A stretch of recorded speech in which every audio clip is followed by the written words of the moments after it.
Kebiasaan kita di Nahdlatul Wathon atau lebih khusus di Majelis Dakwah Hamzan Wadi ini penerimaan ilmu kemah kemudian diawali dengan baiat adalah adat-adat yang luar biasa, adalah adat-adat atau tradisi-tradisi yang mulia. Dan di situ juga ada tajdidul ahdi bahasan beliau. Nabi kena tajdidul ahdi sembaru janji. Saya ngak bahasan beliau searan dengan berjanji, searan dengan bersumpah setia. Niki bahagian daripada kebaikan. Dan kathiran tayyiban zakiyan radiyan sarmadiyan mubarakan fihi kama yaliqu bijalali wajhika wa azimi sultanika wa qadimi ihsanika haqqahu wa mustahaqqahu حتى ترضى وإذا رضيت وبعد الرضا حمدا يوافي نعمه ويكافئ مزيده سبحانك استويت على الشرجع الأعلى وتقدست في باسق عزتك ونصلي ونسلم على سيدنا محمد سواد أعيننا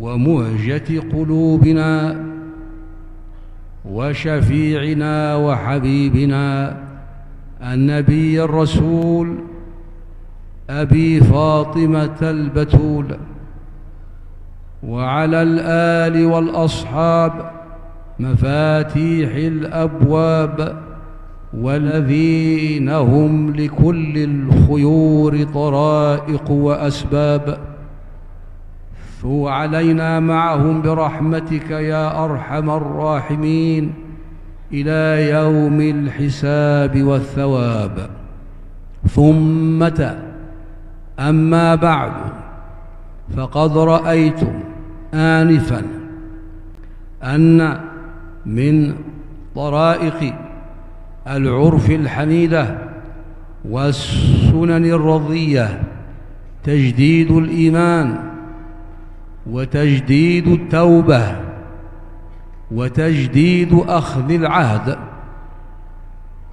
فها هو ذا مولانا الشيخ زين الدين الثاني لطف الله به يكرر عليكم ويؤكد عليكم الأخذ بالعهد وبالتالي المبايعة وما ذلك إلا لتوثيق الحقوق وحمايتها وحفظها والسير بذلك كله إلى غرض النجاح والإنجاح والسعادة والإسعاد.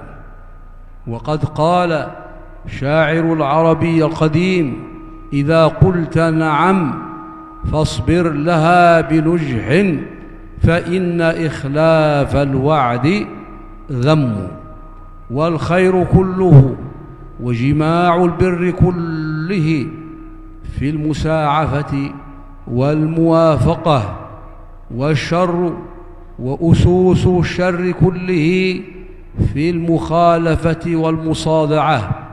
نسأل الله لنا ولكم الطاعة والسمع وركوب سفينة البر وأن ينزل عليكم الأمان وأن يمرغكم في بحبوحة السلام وأن يأخذ بنواصينا ونواصيكم إلى الحق والهدى وطاعة الأمير وطاعة الرئيس من طاعة الرسول وطاعة الرسول من طاعة الله ما لم يكن ذلك نكرا وبالله التوفيق وصلى الله وسلم وبارك على سيدنا محمد النبي الأمي على آله عدد كمال الله وكما يليق بكماله. ونسأل الله بعد هذه الصلاة الكمالية المباركة ونقول يا كافي كل أحد ولا يكفي منه أحد يا كافي كل أحد ولا يكفي منه أحد يا كافي كل أحد ولا يكفي منه أحد يا شافي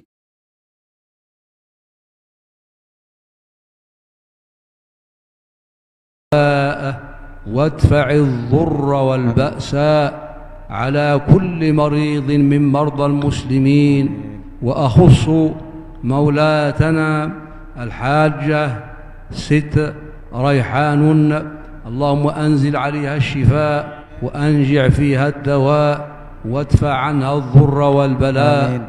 رب الناس رب الناس رب الناس، آمين. أذهب الباس أذهب الباس أذهب الباس، اشفي اشفي اشفي، أنت الشافي لا شفاء إلا شفاؤك، شفاء لا يغادر سقما. ولا ننسى مولانا الشيخ أنس حشري كذلك لقد وجع في هذه الأيام، ندعو الله له فنقول اللهم أزح علته وصحح بدنه ونور قلبه وأجب دعوته. هذا دعاء النبي لسعد بن أبي وقاص لما أن وجع بمكة، فدعا النبي له فنشط من عقال وشفي من مرضه. ونأمل أن يكون هذا الدعاء فاتحة خير وعافية وشفاء على أمنا الحاجة ست ريحان، وعلى الشيخ أنس، وعلى جميع مرضى المسلمين، وأن يعافي مبتلاهم ويرحم موتاهم، آمين آمين. وصلى الله وسلم وبارك على مولانا محمد وعلى آله وصحبه أجمعين، وآخر دعوانا أن الحمد لله رب العالمين.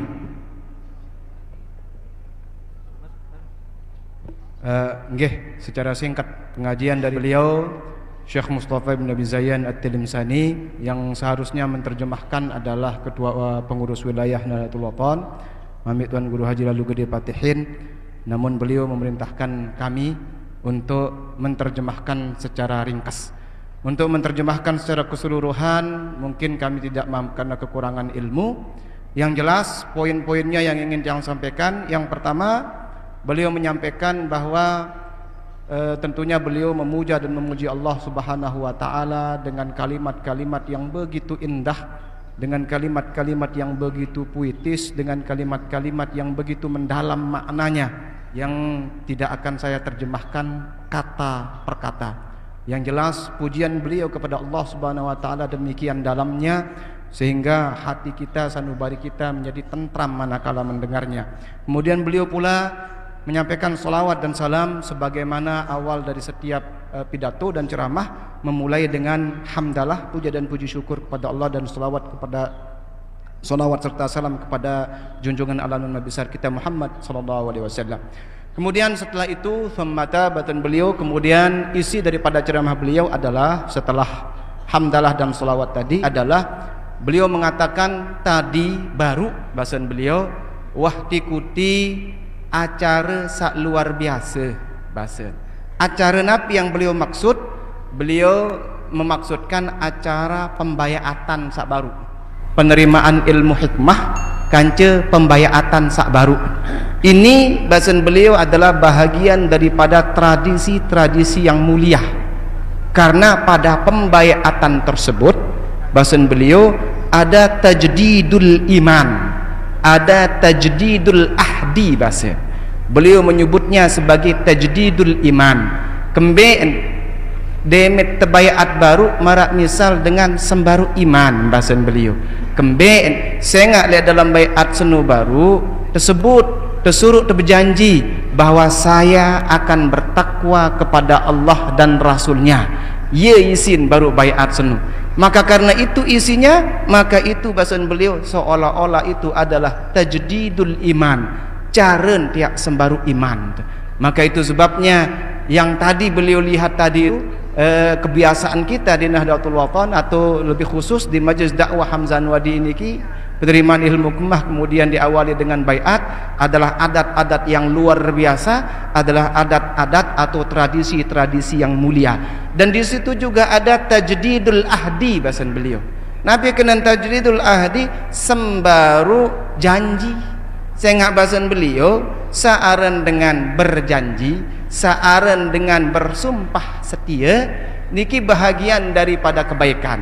Tadi sudah kita ikuti bahasan beliau terdengar bahwa anda semua dari Syekh Zainuddin Maulana Syekh Zainuddin As-Sani, beliau membaiat pelungguh tiang. Kemudian disebutkan di situ janji-janji sumpah setia. Nu tersembaru malik kemben sehingga ien tengkangen beliau kepada pelungguh tiang. Teingetang temalik ojok janjin. Teingetang temalik ojok sumpah baiat. Sehingga saaren dengan tepati janji adalah ciri orang yang mulia. Bahkan beliau mengatakan ikhlaful wa'di dzambun. Beliau tadi mengutip syair Arab yang syairnya tidak lengkap, saya tangkap kekurangan ilmu kita ini. Nggih, yang intinya adalah bahwa di situ syair Arab itu mengatakan bahwa fa inna ikhlafal wa'di dzambun. Bahasan beliau mengutip syair Arab tadi, penyair Arab yang lama tadi, bahwa mengingkari janji itu adalah dzambun. Apa kena dzambun? Berdosen terbahasan. Saya ngai sandek mele tegita entun atau terik dalam kubangan dosa, ampo teringat kembali di baiat bahasan beliau, maka itu namanya tajdidul ahdi. Ini sebabnya pembaiatan itu menjadi tradisi yang penting dan tradisi yang mulia. Bahkan beliau berkata wa syarrun kulluhu fil mukhalafah, dan keburukan, kejelekan, kehinaan itu semuanya terdapat pada al-mukhalafah. Nabi kena mukhalafah berseliwah oleh janjin sakwah nucap, berjanji niat setia lagu berseliwah unin biwih kanca kelakuan. Ini semua syarrun kulluh bahasa. Ya tahu kelengian selapu ruan jenis kelengian munidek gawe bahasa. Bahkan beliau menyebutkan tadi taatur rais. Ya bahasa beliau taatur rais min taatir rasul bahasa. Taat kepada pimpinan itu bahagian daripada taat kepada Rasul, dan taat kepada Rasul bagian daripada taat kepada Allah. Dan kita semua sudah mengetahui ayat-ayatnya.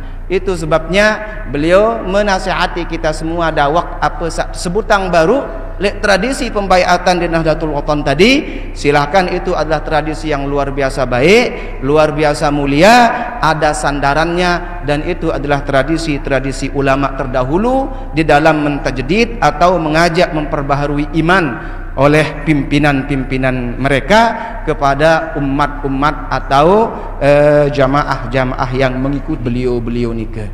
Nah, kemudian terakhir, karena beliau yang tadi dengan sedikit berani menyatakan muhadarahnya atau ceramahnya singkat saja, ringkas saja, karena majlis ini kan sahibul majlis yang akan menyampaikan secara panjang lebar nanti. Beliau maka menutup kemudian ceramahnya dengan doa untuk kita semua. Doa untuk kita semua, panjang sekali doanya, yang intinya doanya luar biasa. Kemudian yang paling poin pada doa di situ, beliau mendoakan Ummuna al-Mujahidah al-Barrah an-Nasikah, Ummuna Hajjah Siti Rehanun. Beliau doakan mudah-mudahan Ummuna selalu dalam kesehatan dan keafiatan, diberikan umur yang panjang, diberikan usia yang barokah, segala macam beban dan fikiran beliau mudah-mudahan diangkat oleh Allah Subhanahu wa taala, diganti dengan ketenangan dan segala macamnya. Intinya doa untuk Ummuna secara khusus. Dan beliau tambahkan lagi doa yang kedua untuk kita Tuan Guru Haji Lalu Anas Hasyri, karena ada berita kemarin-kemarin beliau sedikit kurang sehat, tapi alhamdulillah sudah sehat sekali. Dan beliau doakan supaya diberikan kesehatan dan diberikan keafiatan. Setelah itu baru beliau mendoakan kita semua sehadir selapuk adin selapuk teniki tetap dalam dalam keafiatan, kesehatan, tetap dalam barokah, tetap dalam rahmatnya Allah Subhanahu wa taala.